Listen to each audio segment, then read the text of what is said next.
ఈనాటి మన లోతైన విశ్లేషణలో చాలా ఆసక్తికరమైన అంశం గురించి మాట్లాడుకోబోతున్నాం. అవును, ఖచ్చితంగా. ఏంటంటే, ఆధునిక కాలంలో మనం ఎదుర్కొంటున్న ఎన్నో రకాల ఆరోగ్య సమస్యలకు ప్రకృతి ఎప్పుడో ఒక పరిష్కారాన్ని సిద్ధం చేసి పెట్టింది గదా. నిజమే.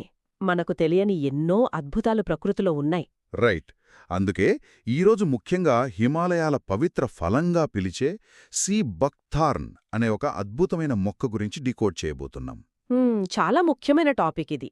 అలాగే ఈ మధ్య కాలంలో ఎంతో ఆసక్తి రేకెత్తిస్తున్న ఎస్బీటీసీ ప్లస్ అనే ఒక ప్రత్యేకమైన సప్లిమెంట్ ఫార్ములా వెనుక అసలు శాస్త్రీయ ఆధారాలేమున్నాయో విశ్లేషిద్దాం. తప్పకుండా. అసలు ఒక చిన్న బెర్రీని నేటి కాలపు సంజీవిని అని ఎందుకు పిలుస్తున్నారు అనే నా మొదటి ప్రశ్న. దీన్ని అర్థం చేసుకోవాలంటే మనం కేవలం ఒక పండు గురించి మాట్లాడుతున్నామనుకోకూడదు. మరెలా చూడాలి దీన్ని? ఇది ప్రకృతి స్వయంగా డిజైన్ చేసిన ఒక బయో యాక్టివ్ భాండాగారమండి. ఓహో! ఇందులో ఏకంగా 190కి పైగా జీవక్రియాశీల మూలకాలున్నాయి. అంటే బయో యాక్టివ్ కాంపౌండ్స్ అన్నమాట. వావ్! 190 అంటే చాలా ఎక్కువ కదా. అవును. సాధారణంగా మనకు గుండె ఆరోగ్యానికి, మెదడు చురుకుదనానికి ఒమేగా 3 మరియు 6 అలాగే 9 ఫ్యాటీ యాసిడ్స్ అవసరమని తెలుసు. అవును, మనం రెగ్యులర్గా వింటుంటాం వీటి గురించి. కానీ ఇందులో ప్రకృతిలో అత్యంత అరుదుగా దొరికే ఒమేగా 7 కూడా పుష్కలంగా ఉంది. వెయిట్, ఒమేగా 7 కూడానా? ఖచ్చితంగా. దీంతోపాటు 42 రకాల లిపిడ్స్, మన శరీర నిర్మాణానికి అవసరమైన amino acids, folic acid, vitamin E అన్నీ ఒకే చోట నిక్షిప్తమై ఉన్నాయి. ఇక్కడే నాకు ఒక ఆశ్చర్యకరమైన విషయం అనిపిస్తుంది. ఏంటది? ఇది చూడ్డానికి ఒక చిన్న బెర్రీలాగా, ఒక సాధారణమైన రేగుపండ్లా ఉంటుంది కదా. అవునండి. కానీ దీని లోపల మాత్రం ప్రకృతి స్వయంగా నడిపిస్తున్న ఒక భారీ మల్టీవిటమిన్ ఫ్యాక్టరీ నడుస్తున్నట్లుంది. కరెక్ట్గా చెప్పారు. ఈ పోషకాలన్నీ ఆ చిన్న పండులో ప్యాక్ చేసిన విధానం అద్భుతం. నేను దీని గురించి చదువుతున్నప్పుడు నన్ను బాగా ఆకట్టుకున్న పాయింట్ దాని ఓరాక్ స్కోర్. రైట్. ఓరాక్ స్కోర్ చాలా కీలకమైనది ఇక్కడ. ద్రాక్ష గింజలు లేదా అకాయ్ బెర్రీ లాంటి ఖరీదైన పండ్ల కంటే ఇది 9 రెట్లు అధికమట కదా. అవును, 9 రెట్లెక్కువ. మన వంటింట్లో రోజు వాడే పసుపు కంటే 7 రెట్లు, అలాగే ఉసిరి కంటే 3 రెట్లు ఎక్కువ యాంటీ ఆక్సిడెంట్ సామర్థ్యాన్ని కలిగి ఉందని డేటా చెప్తోంది. ఖచ్చితంగా. విటమిన్ సి అయితే సాధారణ పండ్ల కంటే ఏకంగా 70 రెట్లు అధికం. అసలు ఈ ఓరాక్ స్కోర్ అంటే ఏమిటి? సైంటిస్టులు ఈ స్కోర్కి ఎందుకంత ప్రాధాన్యత ఇస్తారు? ఇక్కడే అత్యంత ఆసక్తికరమైన సైన్స్ దాగి ఉందండి. ఓరాక్ అంటే ఆక్సిజన్ రాడికల్ అబ్జార్బెన్స్ కెపాసిటీ. అంటే ఒక ఆహారం మన శరీరంలోని ఫ్రీ రాడికల్స్ను ఎంత సమర్థవంతంగా అడ్డుకోగలదో చెప్పే కొలమానమన్నమాట. అర్థం కాలేదు, కొంచెం సింపుల్గా చెబుతారా? దీన్ని చాలా సులభంగా అర్థం చేసుకోవాలంటే ఒక యాపిల్ పండును కోసి గాలికి వదిలేసినప్పుడు ఏమవుతుంది? కొద్దిసేపటికే అది బ్రౌన్ కలర్లోకి మారిపోతుంది. కరెక్ట్. దాన్నే ఆక్సీకరణ లేదా ఆక్సిడేషన్ అంటారు. ఇనుము గాలికి, తేమకు గురైనప్పుడు ఎలా తుప్పుపడుతుందో మన శరీరంలోని కణాలు కూడా ఈ ఆక్సీకరణ వల్ల డ్యామేజ్ అవుతాయి. ఓహో! ఆ డ్యామేజ్ చేసే అణువులనే మనం ఫ్రీ రాడికల్స్ అంటాం. అంటే మన శరీరంలో నిరంతరం ఒక విధమైన తుప్పుపట్టే ప్రక్రియ జరుగుతూనే ఉంటుందన్నమాట. అవునండి, ఖచ్చితంగా. ఈ ఫ్రీ రాడికల్స్కు ఒక ఎలక్ట్రాన్ తక్కువగా ఉంటుంది. ఓకే. కాబట్టి అవి మన శరీరంలోని ఆరోగ్యకరమైన కణాల దగ్గరికి వెళ్లి దొంగల్లాగా వాటి ఎలక్ట్రాన్లను లాగేసుకుంటాయి. అమ్మో, అలా లాగేసుకుంటే కణాలు పాడైపోతాయి కదా. అదే జరుగుతుంది. ఇలా లాగేసుకోవడం వల్ల మన డిఎన్ఏ అలాగే కణాల గోడలు నాశనమవుతాయి. వృద్ధాప్య ఛాయలు త్వరగా రావడం, క్యాన్సర్ లాంటి వ్యాధులు రావడానికి ఇదే ప్రధాన కారణం. రైట్. ఇక్కడే మనకు యాంటీ ఆక్సిడెంట్లు అవసరమవుతాయి. ఈ యాంటీ ఆక్సిడెంట్లు చాలా ఉదారమైనవి అంటే అవి తమ దగ్గర ఉన్న ఎలక్ట్రాన్లను ఆ ఫ్రీ రాడికల్స్కు దానంగా ఇచ్చేసి మన కణాలను రక్షిస్తాయి. Wow, great. సి బక్తాన్లో ఈ యాంటీ ఆక్సిడెంట్లు అత్యంత భారీ స్థాయిలో ఉండటం వల్లే అది మన కణాలకు ఒక రక్షణ కవచంలా పనిచేస్తుంది. ఆ తుప్పు పట్టనివ్వకుండా చేసే పవర్ఫుల్ యాంటీ రస్ట్ కోటింగ్లా ఉంటుందన్నమాట. అద్భుతమైన పోలిక. అసలు ఆ దొంగలను ఆపడానికి ఒక సెక్యూరిటీ గార్డ్లాగా ఇది పనిచేస్తుందని క్లియర్గా అర్థమైంది. అవునండి.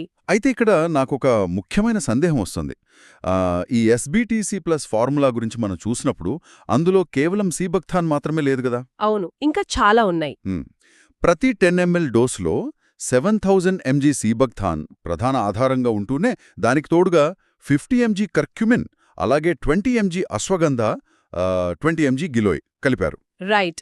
వీటితో పాటు బ్లూబెర్రీ, ఏప్రికాట్, శతావరి, బురాంష్ అన్ని చెరో 10 mg చొప్పున ఎన్నో రకాల మూలికలను కలిపారు. కరెక్ట్గా చెప్పారు. నా డౌట్ ఏంటంటే సీబక్థాన్లోనే 190 పోషకాలున్నప్పుడు అది అంత పవర్ఫుల్ అయినప్పుడు మళ్ళీ ఇందులో కర్క్యుమిన్, అశ్వగంధ లాంటివి ఎందుకు కలపాలి? మంచి ప్రశ్న అడిగారు. కేవలం ఆ బెర్రీ జ్యూస్ తాగితే సరిపోదా? అసలు ఇవన్నీ ఎందుకు వేయాల్సొచ్చింది? ఇది చాలా లాజికల్ ప్రశ్న. సీబక్థాన్ అద్భుతమే అనడంలో ఎలాంటి సందేహం లేదు. అవును. కాని ఆధునిక జీవనశైలి వల్ల వస్తున్న ఆరోగ్య సమస్యలు చాలా సంక్లిష్టమైనవి కదా. రైట్. వాటిని ఎదుర్కోడానికి ఒకే ఆయుధం సరిపోదు.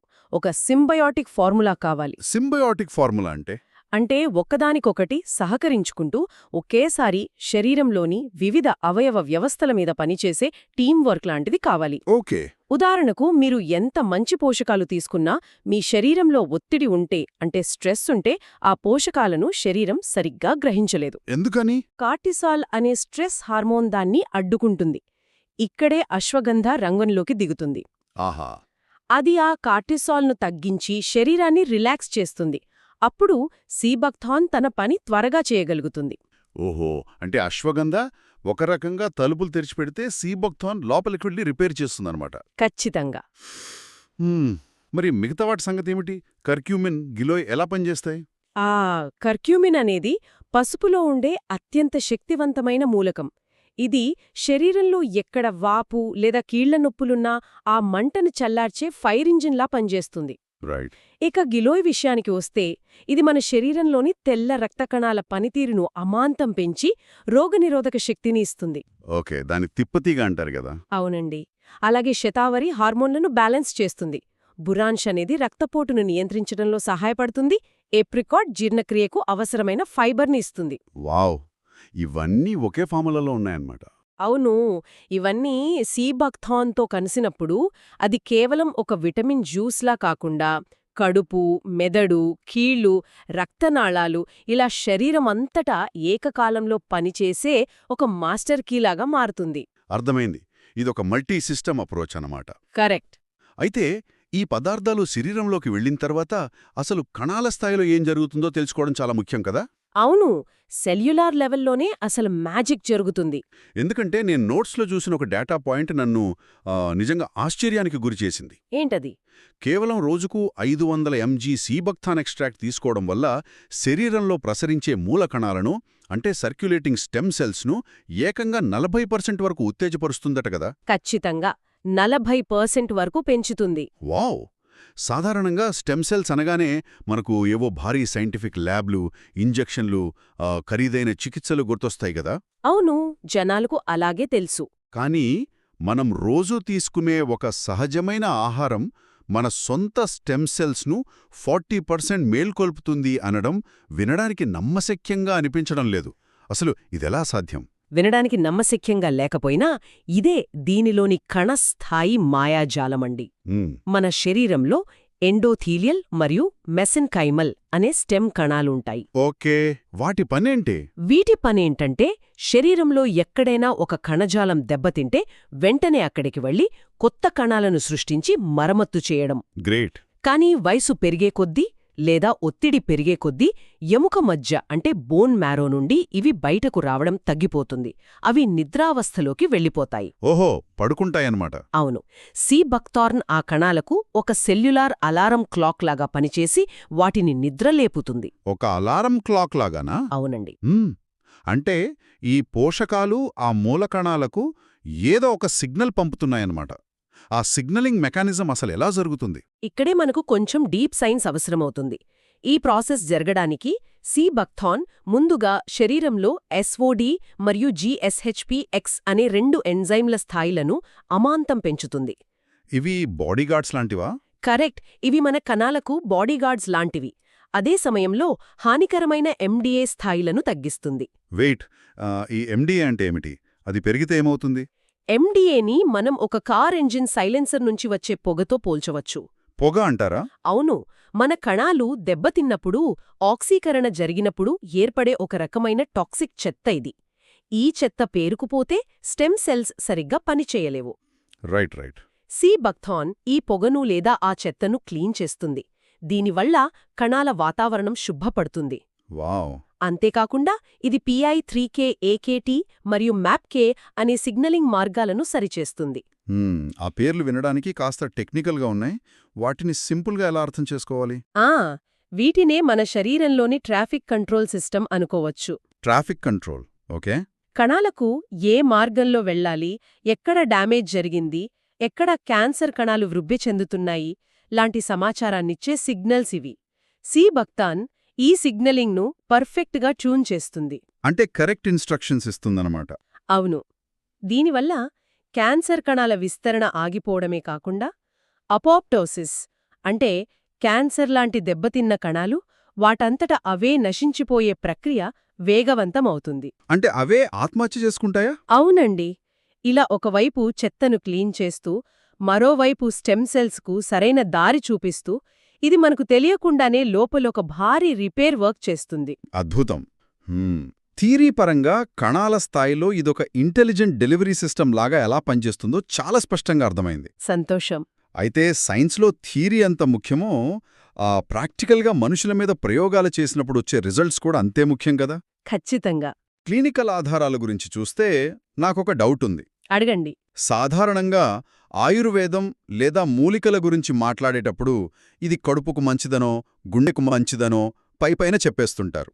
కానీ ఈ ఫార్ములాకు సంబంధించిన ఖచ్చితమైన క్లినికల్ ట్రయల్ డేటా ఉందా?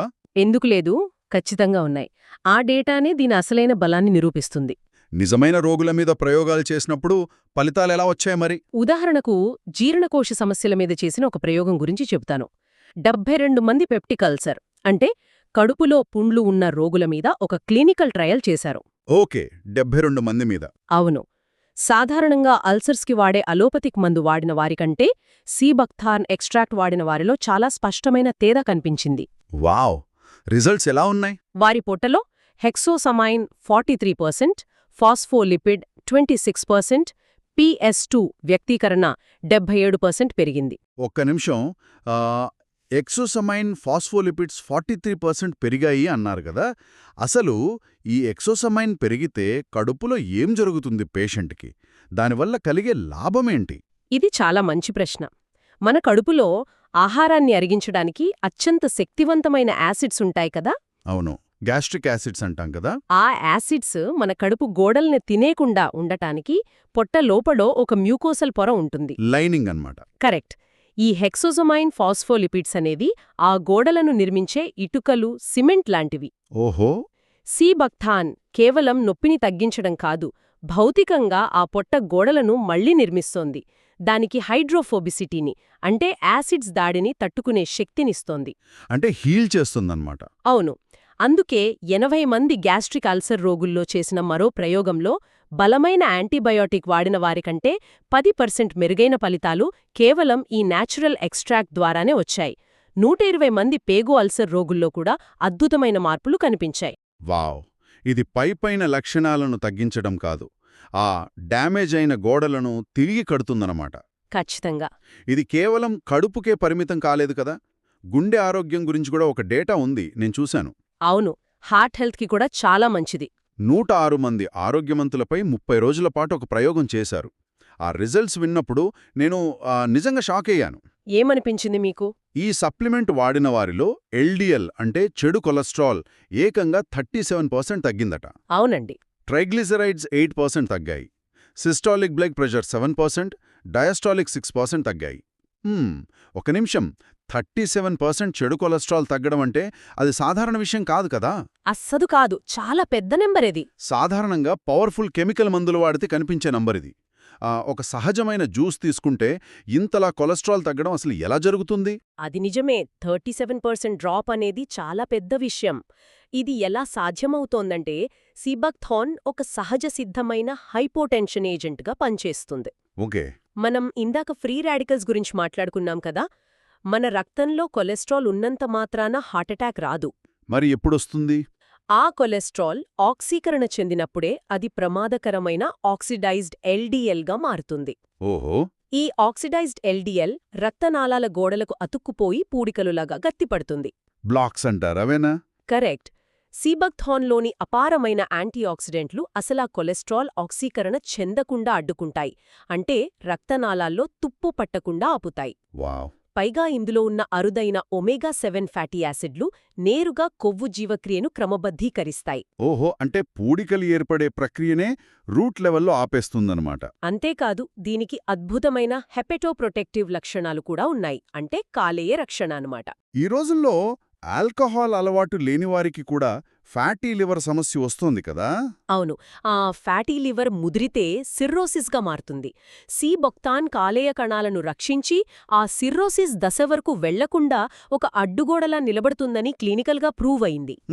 అంటే లోపలున్న ఇంజిన్ అంతా పర్ఫెక్ట్గా క్లీన్ అవుతోంది, సర్వీసింగ్ అవుతోందనమాట. కరెక్ట్గా చెప్పారు. అయితే ఒక లాజిక్ ఆలోచిస్తే మన లోపలి అవయవాలు, పొట్ట, గుండె, లివర్ అంతా ఆరోగ్యంగా ఉన్నప్పుడు ఆ ప్రభావం సహజంగానే మన బయటి రూపం మీద కూడా పడుతుంది కదా? ఖచ్చితంగా కనిపిస్తుంది. అంటే చర్మం, కళ్ల మీద కూడా స్పష్టంగా కనిపించాలి కదా? ఈ బాహ్య ప్రయోజనాల మీద ఏమైనా ప్రయోగాలు జరిగాయా? ఎందుకంటే ఈ రోజుల్లో స్కిన్ కేర్ అనేది ఒక పెద్ద ఇండస్ట్రీ అయిపోయింది కదా? అవునండి. Inner health is outer beauty అంటారు. చర్మం విషయానికొస్తే ఒక అద్భుతమైన స్టడీ ఉంది. ఏంటది? 50 నుండి 60 ఏళ్ల వయసున్న 70 మంది మహిళలపై ఒక క్లినికల్ ట్రయల్ చేశారు. ఓకే. వారికి క్రమం తప్పకుండా ఈ ఎక్స్ట్రాక్ట్ ఇచ్చినప్పుడు చర్మపు ఆర్ద్రీకరణ అంటే చర్మంలో తేమ శాతం ఏకంగా 49% పెరిగింది. 49% తేమ పెరిగిందా? అవును. చర్మం సాగే గుణం కూడా 26% పెరిగింది. ముడతలు 9% తగ్గాయి. 49% హైడ్రేషన్ పెరగడం అంటే చర్మానికి లోపల నుండే ఒక సహజమైన మాయిశ్చరైజర్ అందినట్లుందే. అవునండి. బయట ఎన్ని క్రీములు రాసుకున్నా ఇంత మార్పు రాదు కదా? అసలు వయసు పైబడుతున్న వారిలో ఇంత మార్పు ఎలా వచ్చింది? దీనికి ప్రధాన కారణం ఇది కణాల మధ్య కొల్లాజెన్ క్రాస్ లింకింగ్ను బలపరచటమే. కొల్లాజెన్. ఓకే. మనం ఒక ఇల్లు కట్టేటప్పుడు పునాదిలో ఐరన్ రాడ్స్ ఎలా వేస్తామో మన చర్మం యవ్వనంగా ఉండటానికి కొల్లాజెన్ అలా పనిచేస్తుంది. రైట్. వయసు పెరిగే కొద్దీ ఆ రాడ్స్ వంగిపోతాయి, దాంతో ముడతలొస్తాయి. సీబక్తాన్ ఆ కొల్లాజెన్ నెట్వర్క్ను మళ్లీ స్ట్రాంగ్ చేస్తుంది. వావ్. అందుకే ఎటాపిక్ ఎగ్జీమా లాంటి తీవ్రమైన చర్మ వ్యాధులున్న వారికి చర్మం పగిలిపోయి రక్తం వచ్చే పరిస్థితుల్లో కూడా ఇది అద్భుతమైన ఉపశమనాన్ని ఇస్తుందని తేలింది. ఇది నిజంగా గేమ్ చేంజర్. అలాగే కళ్ల విషయానికొస్తే ఈ కాలంలో ఉదయం లేచినప్పటి నుండి రాత్రి పడుకునే వరకు మనమంతా ల్యాప్టాప్లు, ఫోన్ల స్క్రీన్లు చూస్తూనే ఉంటున్నాం కదా? అవును. స్క్రీన్ టైం బాగా పెరిగిపోయింది. దీనివల్ల డ్రై ఐ సిండ్రోమ్ అనేది అత్యంత సాధారణ సమస్య అయిపోయింది. కళ్ళు మండిపోవడం, నీళ్లు కారడం జరుగుతుంటుంది. దీనికి కూడా ఇది సొల్యూషన్ చూపిస్తుందా? ఖచ్చితంగా. డ్రై ఐ సిండ్రోమ్ అంటే కంటిలో కన్నీటి పొర ఆరిపోవడం. అవును. సీబక్థాన్లోని ఒమేగా-7 మ్యూకస్ పొరలను ఆరోగ్యంగా ఉంచుతుంది. కాబట్టి కంటిలో సహజమైన లూబ్రికేషన్ తిరిగి వస్తుంది. గ్రేట్. అంతేకాదు, కుందేలపై చేసిన ఒక ప్రయోగంలో వయస్సుతో పాటు వచ్చే మ్యాక్యులా డీజెనరేషన్ అంటే కంటిచూపు మెల్లగా మందగించడాన్ని ఇది అడ్డుకుంటుందని తేలింది. నిజంగానా? అవును. రెటీనా మీద పడే ఆక్సీకరణ ఒత్తిడిని తగ్గించి దానికి ఒక రక్షణ కవచంలా ఏర్పడటం ప్రయోగాల్లో స్పష్టంగా గమనించారు. సో మనం ఇదంతా వింటుంటే ఒక విషయం చాలా క్లియర్గా అర్థమవుతోంది. ఏంటది? ఆధునిక జీవనశైలి వల్ల వచ్చే మలబద్ధకం కావచ్చు, అజీర్ణం, ఊబకాయం కావచ్చు, లేదా రోజంతా స్క్రీన్ చూడటం వల్ల వచ్చే డ్రై ఐస్ కావచ్చు, లేదా ఒత్తిడి వల్ల వచ్చే చర్మ సమస్యలు కావచ్చు. అవును. వీటన్నింటికీ మూల కారణం ఆక్సీకరణ ఒత్తిడి మరియు లోపల జరిగే ఇన్ఫ్లమేషన్ అంటే వాపు. కరెక్ట్. వీటన్నింటికీ విడివిడిగా మందులు వాడే బదులు SBTC+ లాంటి ఒక పర్ఫెక్ట్ ఫార్ములా, ఒక స్విస్ ఆర్మీ నైఫ్ లాగా లేదా ఒక మల్టీ టూల్ లాగా ఎలా ఉపయోగపడుతుందో మనకు బాగా అర్థమైంది. మీరు చెప్పింది అక్షరాల నిజం. మనం ప్రకృతి ఇచ్చిన ముడిసరుకును కర్క్యూమిన్, అశ్వగంధ, గిలోయ్ లాంటి ఇతర అద్భుతమైన మూలికలతో కలిపి సరైన శాస్త్రీయమైన కొలతలతో తీసుకున్నప్పుడు వచ్చే రిజల్ట్ ఇది. అవును. ఇది కేవలం ఒక ఉదయం పూట తాగే సప్లిమెంట్ మాత్రమే కాదు, మన శరీరానికి అవసరమైన ఒక సమగ్రమైన రక్షణ వ్యవస్థ. రైట్. కణాల స్థాయి నుండి మొదలుపెట్టి జీర్ణాశయం, గుండె, లివర్, చర్మం, కళ్ళు ఇలా ప్రతి అవయవంపై ఇది ఏకకాలంలో పనిచేస్తుంది. అద్భుతమైన విశ్లేషణ. ఈ సుదీర్ఘమైన చర్చలో మనకెన్నో విషయాలు క్లియర్ అయ్యాయి. అవునండి. ఈ పండులో ఉన్న 190 బయో యాక్టివ్ మూలకాలు వాటి వెనకున్న ఖచ్చితమైన క్లినికల్ డేటా గురించి చాలా వివరంగా తెలుసుకున్నాం. రైట్. చివరగా ఈరోజు చర్చను ముగించే ముందు ఒక్కసారి విషయం గురించి లోతుగా ఆలోచించండి. హిమాలయాల వాతావరణం అత్యంత కఠినమైనది కదా? అవును, చాలా ఎక్స్ట్రీమ్ కండిషన్స్ ఉంటాయి. విపరీతమైన మంచు, ఆక్సిజన్ లేమి, తీవ్రమైన అల్ట్రావైలెట్ రేడియేషన్ ఉంటాయి. అంతటి విపత్కర పరిస్థితుల్లో ఒక చిన్న మొక్క ప్రాణాలతో నిలబడాలి అంటే దానికి అది స్వయంగా ఒక బలమైన రక్షణ కవచాన్ని తయారు చేసుకోవాలి. ఖచ్చితంగా. ఆ మొక్క తన మనుగడ కోసం చేసుకున్న పోరాటమే ఈరోజు తనలో ఆ 190 రకాల అద్భుతమైన జీవరసాయనాలను ఉత్పత్తి చేసేలా చేసింది. ఇది నిజంగా ఆలోచించాల్సిన విషయమేంటంటే, ఒక ప్లాంట్ తనను తాను రక్షించుకోవడానికి సృష్టించిన ఆయుధమే ఈరోజు మానవాళికి ఒక సంజీవిని లాంటి ఔషధంగా మారింది. అద్భుతమైన పాయింట్ ఇది. మన కంటికి కనిపించే ఈ అనంతమైన ప్రకృతిలో మనకి ఇంకా తెలియని ఇటువంటి అద్భుతమైన మనుగడ రహస్యాలు ఇంకన్ని దాగి ఉన్నాయో కదా. భవిష్యత్తులో మన ఆహారమే మనకు అసలైన ఔషధం కావాలంటే ఈ ప్రకృతిని మనం ఇంకెంత లోతుగా, ఎంత గౌరవంగా అన్వేషించాలో మనమందరం ఒకసారి ఆలోచించాలి. మరో ఆసక్తికరమైన అంశంతో మళ్ళీ కలుద్దాం.